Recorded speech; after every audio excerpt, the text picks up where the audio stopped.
bom juntos e juntas buscarmos na Palavra de Deus a orientação para as nossas vidas.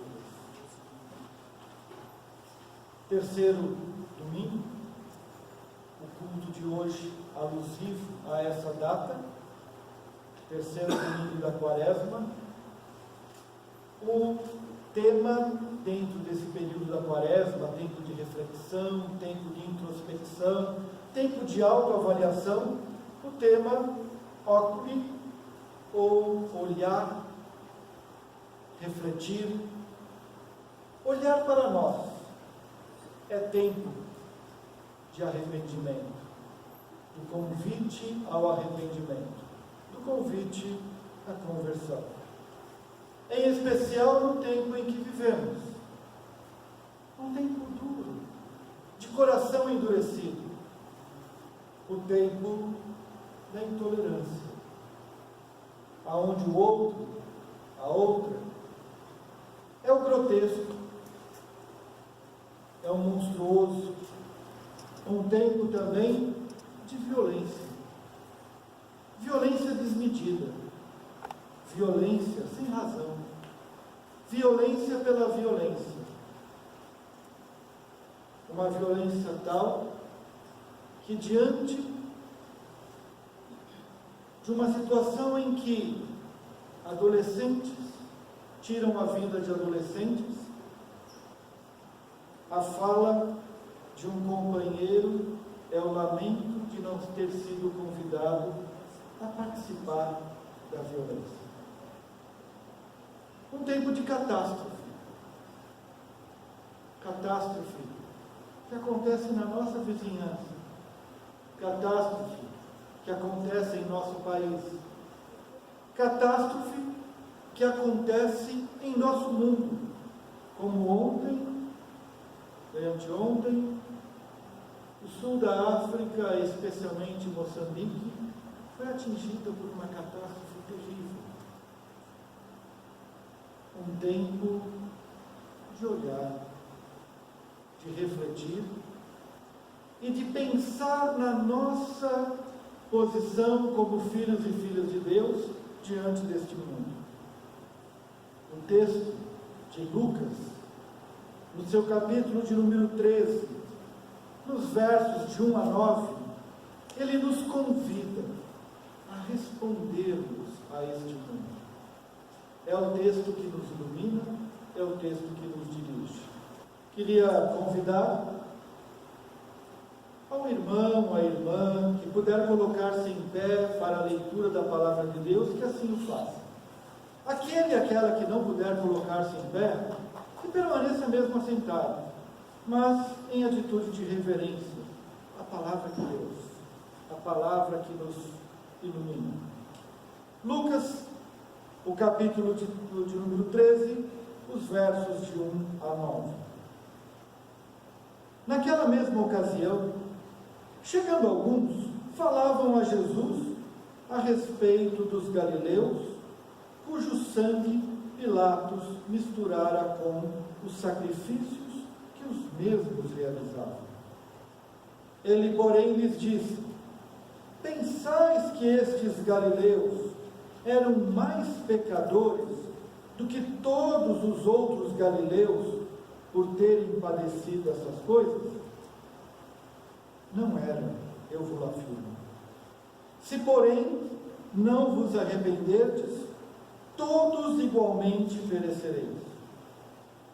Ou cuidais que aqueles 18, sobre os quais desabou a torre de Siloé e os matou, eram mais culpados que todos os outros habitantes de Jerusalém? Não eram, eu vos afirmo. Mas se não vos arrependerdes, todos igualmente perecereis.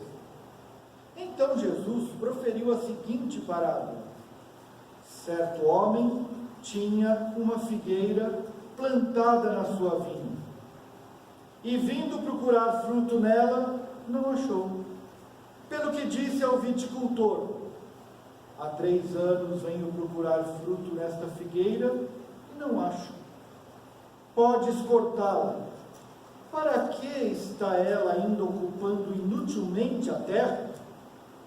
Ele, porém, respondeu: Senhor, deixe ainda este ano, até que eu escave ao redor dela e lhe ponha estrume. Se vier a dar fruto, bem está. Se não, mandarás cortá-la.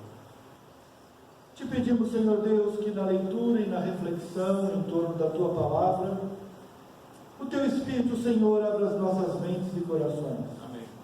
De tal modo, ó Pai, que a Tua palavra possa ser compreendida por cada um de nós. E que o mesmo Espírito, Senhor, nos fortaleça, a fim de que ela se torne, ó Pai, realidade em nossas vidas, em nossos atos, em nosso mundo. Amém. Pedimos-te isso, Senhor, em nome e por amor do Teu amado Filho Jesus. Amém. Amém. Pela manhã, já tive a oportunidade de dizer que, se há um texto em que fugiríamos de pregar nele, esse é o texto. Um texto enigmático, um texto de um diálogo estranho, um texto em que tem como conclusão uma parábola que parece não dialogar com o próprio texto, com o próprio diálogo. Mas é um texto que nos chama a uma reflexão, ao compromisso. É um texto em que nos convida a pensar acerca do nosso tempo. Para entender o texto, é importante lembrar que o capítulo 13 de Lucas faz parte de um grande bloco, que começa no capítulo 9, termina no capítulo 19.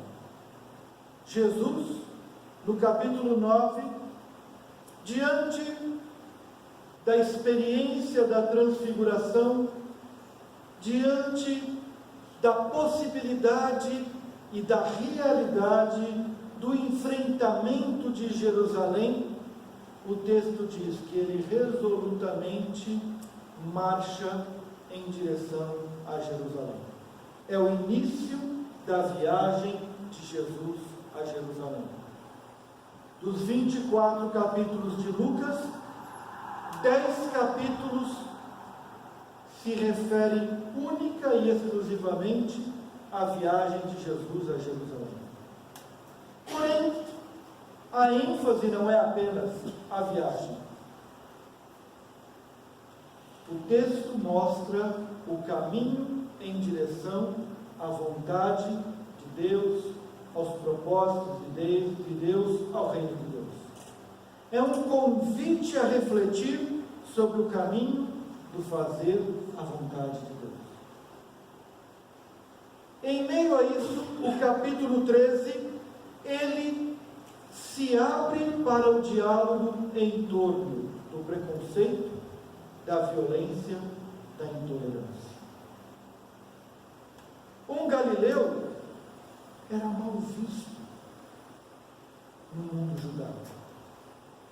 Em especial na Judéia, o galileu era desprezado.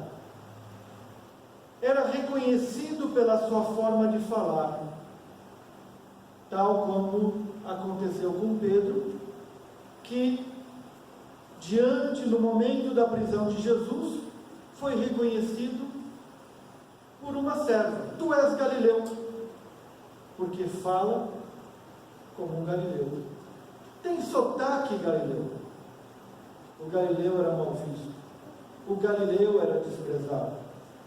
E o texto é uma provocação, mas se transforma num diálogo jurídico.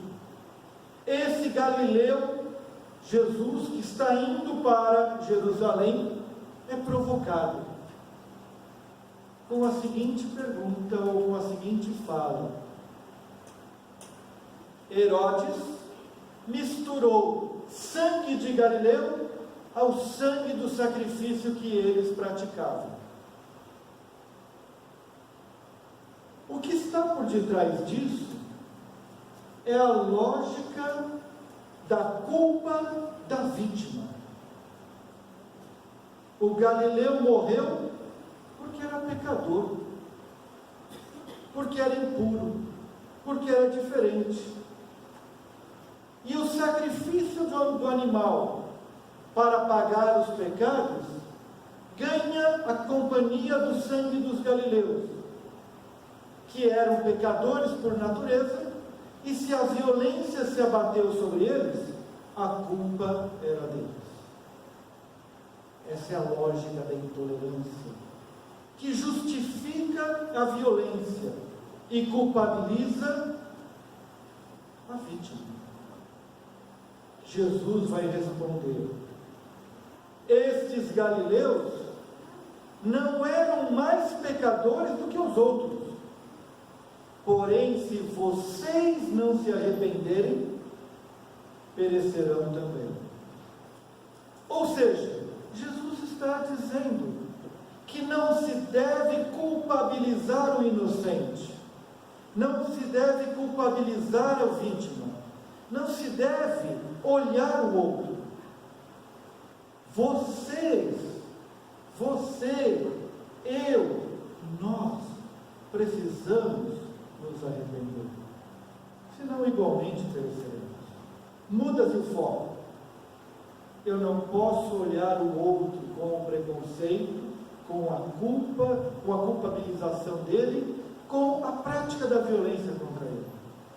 É tempo de avaliar a própria vida. É tempo de avaliar a própria postura. É tempo de se colocar diante de Deus e não julgar o outro a outro. E aí Jesus liga também a torre que caiu em Siloé e matou 18 pessoas. Seriam esses judeus da Judéia mais culpados do que os outros? E aqui é o preconceito inverso. Se o judeu da Judéia chama o judeu galileu de pecador, o judeu galileu diz: a culpa é do judeu da Judéia. E a fala é a mesma. Não cabe o julgamento, não cabe a culpabilização do outro. Se não olhar para você mesmo, se não olhar para vocês, perecerão igualmente.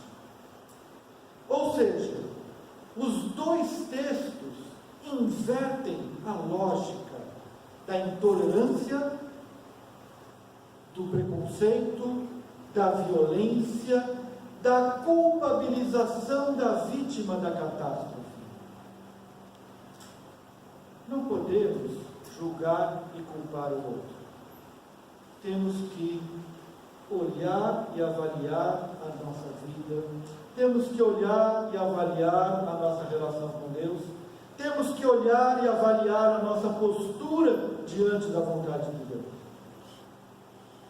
A pergunta é: e o que fazer em relação a esses que sofrem a violência, o preconceito, que são vítimas das catástrofes? E aí a parábola entra com uma resposta. A parábola nos desafia a pensar no cuidado. Um homem é dono de uma vinha. O que faz uma figueira dentro da vinha? Qual é a finalidade dessa figueira dentro da vinha? No mundo judaico, a figueira é alimento de pobre, é alimento de andarilho. Por isso ela tem nos caminhos e por isso ela está também nas plantações, para que aqueles que trabalham e cuidam tenham aonde recorrer na hora da fome. A figueira ela tem por finalidade alimentar o transeunte ou o trabalhador faminto. Por isso Jesus, ao ver uma figueira perto do templo, procura nela o figo. O homem, dono da vinha, julga a figueira, ela não produz, está ocupando a minha terra. Eu quero uva, eu quero vinho. O viticultor pede a oportunidade de cuidar daquela figueira que tem por finalidade atender a vida, atender a necessidade, atender ao pequenino. O trabalho do viticultor é cuidar da vinha, mas ele pede: deixa eu cuidar da figueira, deixa eu cuidar da figueira, deixa eu cavar, deixa eu adubar. Daqui a um ano, se não produzir fruto, pode mandar cortar, não é que eu vou cortar. Ele não quer cortar, ele quer cuidar. A parábola então nos convida e nos desafia ao cuidado daquele e daquela que sofre a violência, ao cuidado daquele e daquela que sofre o preconceito, ao cuidado daquele e daquela que é vítima das catástrofes. Porque quando eu olho a minha relação com Deus, eu não posso tirar o olhar daquele e daquela que precisa ser cuidado. Conversão e cuidado, arrependimento e cuidado. O texto então nos convida a uma mudança de olhar. Não há palavra pior para traduzir a palavra que está no original e que nós traduzimos por arrependimento. Não há palavra pior para traduzir metanoia do que arrependimento. Arrependimento parece uma coisa negativa, uma tristeza. A palavra metanoia significa mudança de mente, mudança de entendimento, mudança de olhar. É tempo de mudar o olhar, é tempo de conversão. Diante de Deus eu me arrependo, diante de Deus eu mudo o meu olhar e por causa disso eu cuido daquele e daquela que precisa ser cuidado.